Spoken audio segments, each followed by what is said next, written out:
আজ আপনাদের বলবো এক সত্য ঘটনা, যা হয়তো আপনিও জীবনে অনুভব করেছেন।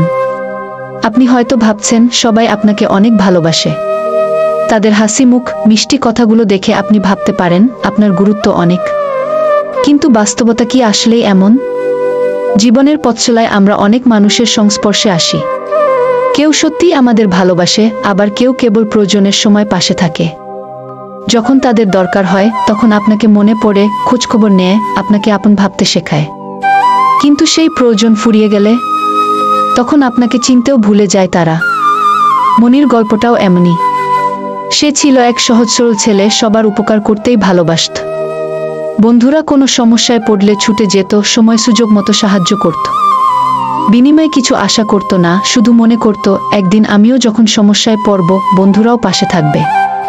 একদিন মনির বড় এক বিপদ এলো।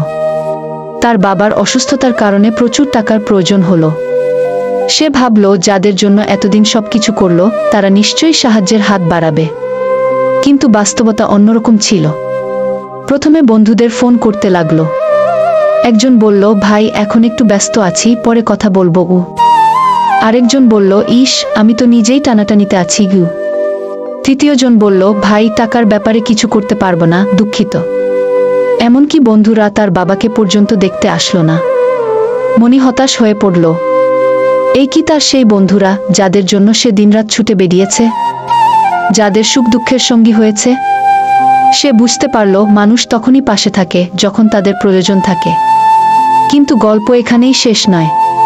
কয়েক মাস পর মনি একটি ভালো চাকরি পেল। যারা তাকে এড়িয়ে গিয়েছিল তারাই আবার ফোন করতে শুরু করলো। বন্ধু কেমন আছো? তোমার সঙ্গে দেখা করতে চাই, একসঙ্গে বসি, আড্ডা দিই। কিন্তু এবার মনি আর আগের মতো সহজ সরল ছিল না।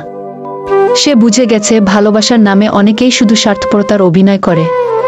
প্রয়োজন ফুরিয়ে গেলে তারা ভুলে যায়, যেমন পথের ধুলা বাতাসে উড়ে যায়। এই পৃথিবীতে সত্যিকারের আপন মানুষ খুব কম।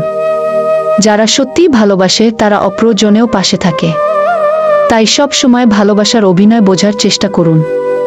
মনে রাখবেন, যে আপনাকে শুধু প্রয়োজনে মনে করে সে কখনোই আপনার আপন নয়।